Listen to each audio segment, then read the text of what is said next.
Hey, what up? I'm going to show you how I quit my job without having another job lined up. Let me give you the 10 seconds to who I am. My name is Chris Gray. I spent 13 years in corporate America, mainly at a leadership level, and now I am an entrepreneur.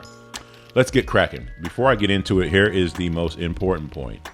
Do not quit your job unless you absolutely have to peace out. It is always easier to find a new job when you have a job. But I get it.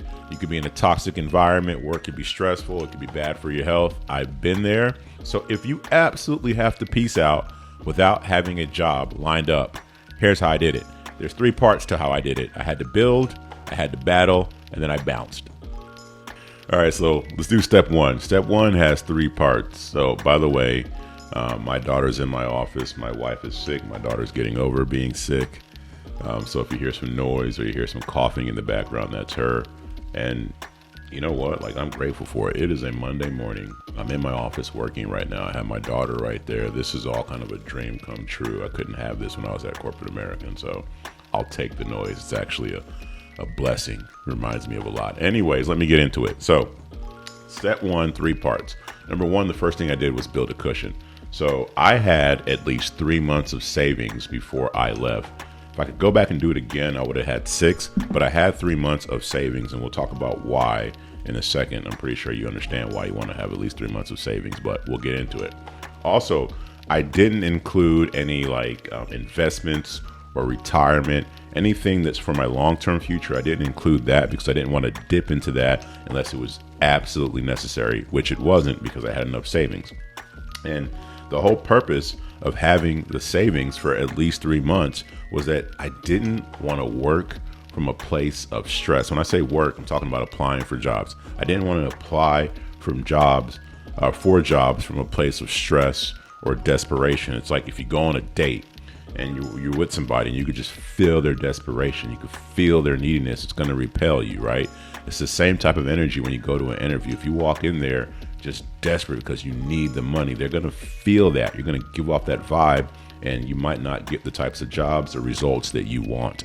Number 2, I acted broke. From the moment I put my 2 weeks notice in, I was broke at that moment. So there was no disposable income. There was no going out to eat, going out to drink, getting coffee. All that was done. I acted broke. Why? Because again, I wanted to not apply for jobs from a place of desperation or a place from stress. And so by acting broke, by acting like I didn't have any money, I actually had money.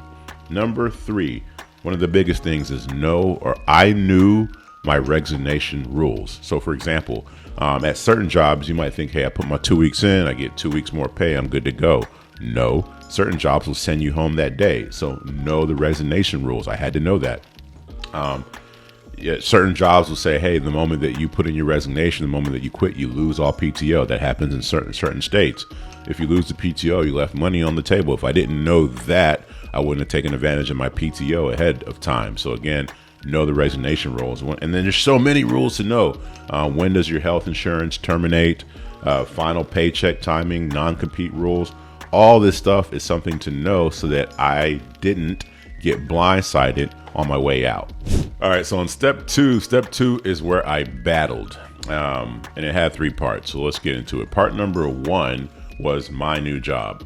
When I quit my job, my new job was finding a job. I took it seriously. I gave myself objectives. It's Parkinson's law. Parkinson's law means work expands to fill the time allotted for its completion. So I gave myself specific objectives. It was like, hey, every day I'm going to apply for 20 jobs. It was that simple, but that's a lot better than just waking up and saying, hey, I'm going to apply for jobs. And then you get distracted and things happen. Next thing you know, you only applied for 4 jobs and so on and so forth. Every day I applied for 20 jobs, gave myself an objective, took it serious. My new job at that point was finding a job. Also, number 2, I studied. So this looks different from career to career. Like, for example, if you're coding and you're coding in a specific niche, they're going to ask you specific questions. So you want to make sure that you're cognizant and ready for that. If you are doing cybersecurity or cybersecurity sales in another niche or specific niche, they're going to ask you very unique questions. So you want to make sure that you study for that. For me, that's my daughter.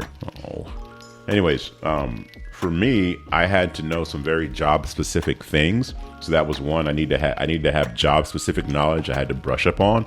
But then also something that I did not take into account until it happened was formats. So let's say cybersecurity cells or something like that. They're gonna maybe test you and then ask you questions based on the test. On some other roles, it might be a SAR format. SAR is situation, action, result. They'll say, hey, they're going to ask you a question. You give them the situation, the action, the result. In that case, I had to have stories. So point being is be on top of your knowledge game, right? Know your role. At the same time, try to be familiar with the format as much as possible so you can be ready for that. And then part 3 is, man, I hit him with the double dip. So this is what I mean by the double dip. I was scheduling interviews while I was working. What they're going to do, fire me? So here's an example. I had to use up my PTO, otherwise I was going to lose it. So what did I do? On the days that I had off, the PTO days, I scheduled all my interviews. So that was the double dip, right? I was getting paid to interview. Or at work, when I was actually at work, I would schedule interviews at lunch and sometimes on the clock, depending on the day. Again, I was getting paid to interview, hitting them with that double dip. All right, so now it's step 3. In step 3, it was time to bounce. And for me, there was 3 parts to this. So 1 was unemployment. So just because you quit your job doesn't mean that you may not qualify for unemployment. So for example, there's something called constructive dismissal. So this is when you resign, but you're treated as if you're fired because your work environment was unbearable or toxic or something like that. If you qualify for that, then you still get unemployment even though you resign. So just because you quit doesn't mean you don't qualify for unemployment. There's a lot of reasons or a lot of ways you can still get it. Make sure you're aware of that before you quit. And if you are eligible for it, take it, right? It's going to give you some more breathing room when you're doing your job search. Another thing that happened was I ended up taking a bridge job. So about 2 months into the application process, I was going heavy applying. Things weren't going the way I wanted to. I took a bridge job. I worked as a bouncer. It wasn't going to be a career. It was obviously short term, but what it did was it gave me enough money to pay bills, and I was doing that at night, so it gave me time to interview during the day. And again, the whole point behind that was for me not to stress. Having some money in and not worrying about the bills as much then freed me up and helped me present better during interviews. And then one thing, the third step here, or the third part here, is I wish I would have done this part a little bit better. Just be cognizant of the next move. So before interviewing, I did take time to figure out what I didn't want. I was very clear on the type of job I didn't want. What I wasn't clear on was what I wanted. So for example, I was at a corporate job, or I had my job, I quit it, got a corporate job. I was there for 13 years and yeah, I learned a lot, but if I could do it again, in retrospect, I know that going into corporate America wasn't my thing. Being an entrepreneur was. And if I was clearer on that, I probably would have got a job that allowed me to make some money, but then also gave me more room and more time to work on my business. That's all retrospect, right? Hindsight's 2020. But if I could do it again, I'd be really aware and take more time to figure out what I wanted to do next and move towards my calling, which for me was entrepreneurship. Hey, and I want to hit on 3 things that I wish I would have known or done better. So one of them was I would have made sure I took some rest, took care of myself better. It sounds counter to what I said earlier because when I put in my resignation, the clock's ticking, time to get a job. But at the same time, I was coming from a situation that it was some low-key PTSD from that very first job. And you might be in a situation that's toxic, work can really get with, it can get to you. And I wish I would have taken some better care of myself when I was transitioning jobs. For me, that would have been like, working out and eating right. Taking care of yourself will look different for you. But if you're coming from a situation, a work situation that was toxic or traumatic in some form or fashion, take care of yourself as you transition to your new job. That's like getting out of an abusive relationship and then hopping into another relationship immediately. Probably not the best idea. Probably some things that need to happen there before you hop into another relationship. Same thing with the job. Another thing is leave of absence. Leave of absence is an excellent way to eat up PTO if you have a bunch of it. So here's an example. Let's say that the job is toxic, it's stressful, it's giving you anxiety. You can go to the doctor, you could take a test. The test is typically multiple choice. Be very thoughtful and cognizant of how you answer these multiple choice questions. Because if it comes back and it says that, yes, you do have anxiety or you do have stress, then now you can get a doctor's note and take a leave of absence. That leave of absence then eats into your PTO. This means that you have a block of time off to do whatever you need to do. Let's leave it at that. And then the next thing is a resignation letter. Those are surprisingly hard to write. I made a GPT. I assume that you at this point know what Chat GPT is, but I made a GPT that writes a resignation letter for you. I'll show you how to use it. It's real simple. By the time you watch this whole process might be null and void because AI is moving at an exponential rate. But let me show you how to use this resignation letter GPT. All right, so this is a resignation letter GPT. It is pretty simple. All you do is enter your name, your company name, the job title, and your last working day. So we're gonna say, oh, poor baby, Martin. My name is gonna be Martin Lawrence. Fix that.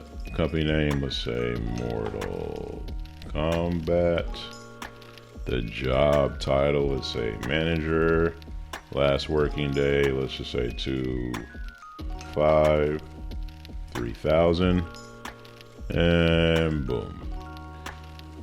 And it just writes it for you. It's pretty straightforward. It'll give your name, and you can put whatever relevant information you need to put here, your company's name, whatever relevant information you need to put below that, if any, and then the subject line, and boom.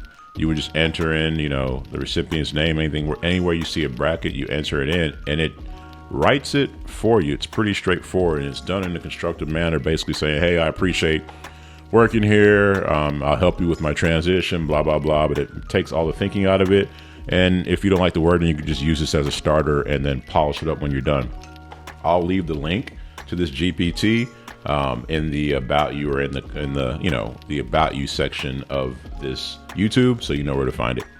So that is how I quit my job without having a job lined up. Look, at the end of the day, whatever you do, I hope you find a job that pays the bills and makes you happy.